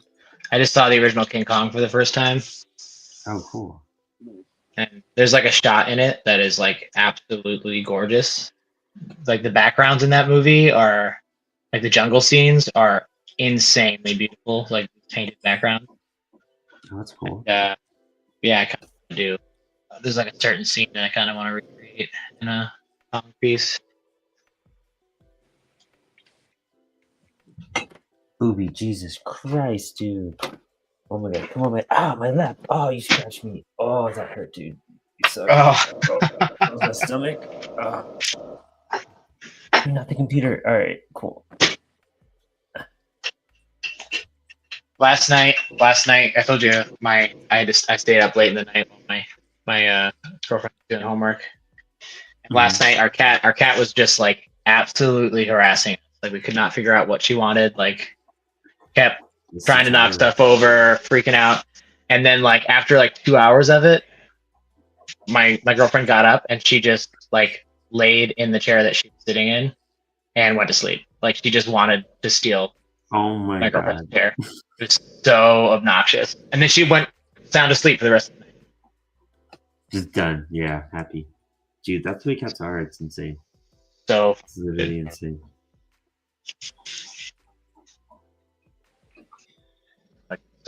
Psychological at a certain point, man. They're just trying to see how far you'll until you crack. I know it's like it's hard to be like, oh, you're a cat, like you're not psychologically harassing me. Like it feels like Yeah, right. you're just, but like it's hard. It's hard to not be like you're an asshole. No, honestly, I swear. Yeah, dude, like T'Challa, man, he's a demon, and he picks on Booby all the time, and like Booby can fight back. I've seen him fight our other cat, Sebastian, because he's a chunky guy, and I'm like, dude, you can kick T'Challa's ass, like do it. Like I don't know why you just hiss and run away. Like Yeah, it's probably he's got the psychological game on him, dude. yeah, dude, straight up, T'Challa's like taking over the house. I know we've thought about getting a second cat, but that's the thing. We're kind of like worried that our cat would be bully. Yeah, it might happen. She's a very particular cat. They'll be buddies, maybe too. You know what I mean? Like That's the they thing. all care about each other. Oh, dude, I'm bleeding. Crap. Yeah, he got me good. Oh man. I try to cut their nails pretty often too, but sometimes just can't. Oh, they'll let you know by scratching man that it needs to be done, dude. Yeah. Oh yeah.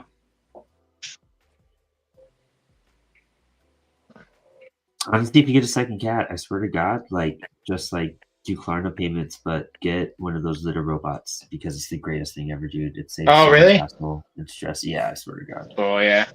So worth it. So worth it.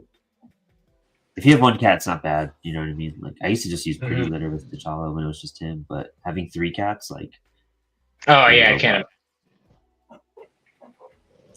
But do they get territorial about the freaking litter box now too? So T'Challa will like. Oh my God, really? Yeah, dude. Yeah, cats are weird. Yeah. Like, Yeah, I Booby saw a just hangs out video. upstairs mostly. Saw a video of some guy getting like absolutely just like attacked when he's like cat sitting. And, like he went to their litter box, just like he got attacked by like 6 cats. Oh my God, really? Yeah, it's like pretty messed. They like really mess them up. Dude, I feel bad for anyone that comes in the house and tries to like attack me and my girlfriend. Like our cats will tear them up. Like they'll go to war. Tony breaking out the Godzilla. Love it. You reminded me of it. That's right. You're working so fast, man. Yeah, that's what I gotta do. That's what's fun. I love seeing how different creators operate and like what they do. Like I love seeing what we do differently every week, like the challenges. It's a great seeing different people's processes. It's one of the funnest things about doing the show. And it shows a lot of people that there's different ways and different levels to do it. So just to always do what works best for you, you know? when I first started the show, I used to just try to like mimic or like, keep up or do whatever. And now I'm like, oh no, that doesn't matter. Like I just got to do what the piece needs to be done. Yeah, exactly. Yeah, it's hard. It's hard. Like there's a lot of incredible stuff out there, and there's a lot of different styles. And if you always like see something and try to be like it, you never end up figuring out what you're. Mm-hmm.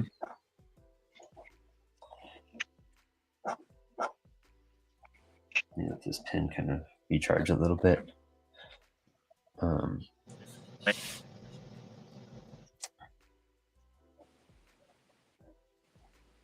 Yeah, because even this, like, I was like, man, it feels like I haven't done a lot in 2 hours, but this was a lot of intricate line work, I guess, that I haven't done before. Yeah, dude, that looks great. And yeah, it's a lot of intense stuff. I'm gonna have fun with the tail. I'm really. It's gonna be fun blacking stuff out. Just getting I usually use a Q-tip, or I'll just get my cool. brush pen and I'll just really like black things out. Yeah, I'm trying to really push how many heavy blacks I use too, because it's super satisfying and it just makes a piece like pop so much. What's cool about what Tony's doing is that gives him like a lot of material to like sell for a couple bucks, like at cons or for like Kickstarter freebies and whatnot. Like that's always great to have a billion extra sketches of stuff. Yeah, that's what I'm trying to build up now too. I just did this Daredevil sketch card the other night. I'm gonna try to do some of these. Oh, great! Super cool. Oh, dude, that's so good. That is so good. Thank you very much. Yeah. I'm hoping to do like a ton of those, sell them for like $20 a piece or whatever, and see what happens. I'm gonna try to sell. I'm gonna sell this too. What was that? I want to try selling some of my stuff at this point, seeing if I can make a couple extra bucks. Yeah, you should put it up. Yeah, put it up at cons or put it up on the Apollo website or something. Yeah, see if I could do. Or if you have a, I'm sure you have a store. Yeah, we have more than enough space. Even if you want to put your stuff up, we could talk about it, Tim. I actually just got all. That was the big thing that like I said, I got stuff squared away my days off, but I just got like my tax ID and then like got my bank account set up, got my website set up. So, like I got all my business ducks in a row now. Nice, dude. So I'm gonna be the hard part, learning how to like operate as a business, as a comic book creator. Yeah. I just kind of went for it. I'm gonna figure it out as I go. But I have an accountant now. I got all my stuff. I got a file box. I'm gonna keep track of all my receipts and my sales. And so I just put a bunch of original art up on my website. I have all my books up there now. So I'm gonna put this up on the website for sale too once we're done here. I think. Oh,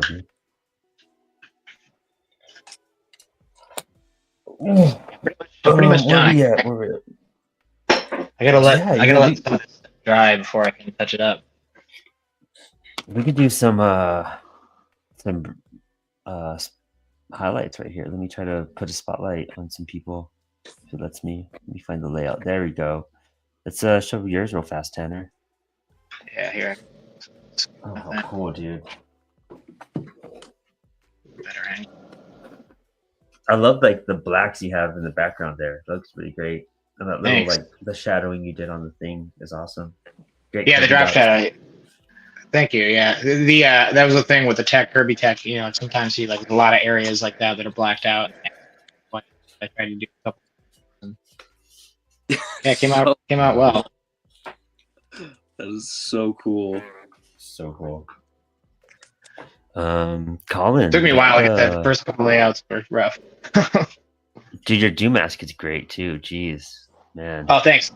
Yeah, that was a hard part. It took me. I went through a few versions of it until I found that. Getting the hand really good too. It's a nice pose. Yeah, there's a picture, dude. Reference photo. Oh, let's switch to Tony while Colin fills in his word balloon right there. But yeah, show us what you've been doing, Tony. Yeah, I got this guy. So, a little red. Ooh. Got surf fan. Ooh. Got another surf fan. Oh yeah. And his young friend. Doom, trip bars, punchy thing. Big Doom and the whole crew actually. Even the little. Oh, I love that. Oh, thanks. Yeah, that was pretty fun. And we got Step Brothers. Oh, I love that. I love that thing. That blacked out. Those blacked out eyes are rad. Yeah. It kind of blacked out. I think it was kind of cool and ominous. But yeah. Dude, that's so sick. Oh man. That's dope. That's too dope. Colin, let's check out what you're doing over here. Oh, jeez. This word bubble's kicking my ass, but this is what I got. Yeah, there you go. Oh man. That looks great, dude. Oh yeah, dude. Position it. There we go. Oh wow. It's real Frank Millery, dude. Thanks, man. Yeah. Dude, great job with your lines. Gosh. I'm gonna hang out with Rick Lopez every week and get good at drawing. That's sick. That's super dope, dude. I love it. Yeah, I can't wait. Maybe you'll have it at IC3. Maybe, sell that up. Oh, I'm thinking about it. Make some prints, dude. That's awesome. Thank you. Love it. This is what I was working on. Let's angle it a bit better. Yes. Yeah, dude. You got a real like Japanese demon mask vibe going on too on the nice. Thank you. Oni. And then I did this bottom part too. Dude. So I have like Dr. Doom like creating this The metal ass letters, dude. Yeah, dude. Yeah. Excited for that. Yeah, I want to black it out and then I want this other part to be white out. So I have white out coming out of it. Oh yeah, hell yeah. Yeah. So that's gonna be fun. Yeah, I still got some work to do on it for sure because I need this is the whole tail back here and the back spikes, but I'm having fun with it. And then that's some like thicker lines in this, of course. But yeah, dude, yeah, man, this has been a great night, guys. Super intense, but super fun. I'm so glad we all got to connect, and so I think some of us have all met each other to an extent. But I don't know if Colin, you had met Tony or Tanner before either. From what Tanner's saying, we talked, or he bought my comic. I'm sorry, I'm terrible with names. I'm way better with faces. Oh, it's all good. It's all good, man. And yeah, we met. I've never met Tony before, so it's a pleasure. Yeah, we'll get you to meet him at IC3 this year for sure. Oh, you gonna be there too? Hell yeah! It's gonna be a fun time, man. Yeah, Tony has I got the Indie Comics Creator Con poster from him last year, and I actually have it hanging on my wall right here to my left. Oh, nice. Yeah. Yeah, I have like a lot of Tony McMillan art hanging up, and I have Tanner Ogle art hanging up too, so it's pretty sick. I gotta get some from Nippon. Hell yeah. But yeah, guys, thanks so much for hanging. This has been a blast. We do this every Thursday night, so thank you everyone. And Tanner and I are both using the Spilled Ink, the Comics Wellspring blue line paper that we have for sale. You can check out the link in the bio. We're all prepping for IC3. A lot of cool announcements, a lot of cool stuff coming from CWS in the coming weeks. Content's going to be kind of slowing down. We're going to be doing Spilled Ink consistently, of course, but interviews will be slowing down a bit because we're doing a bunch of stuff in the background. So my plate is full, which is really exciting. But yeah, stay tuned. If you guys need anything at all, please reach out. I'm always here to help you guys. And gentlemen, this has been a great night. So thank you so much for this prompt and for getting me to do this. It's super challenging, and I think this is the coolest thing I've drawn all year. So I'm really excited about it. Oh yeah, it's a pleasure, man. Thanks for having me. Definitely. Yeah, guys, I'll see you guys soon at IC3, and thanks for hanging.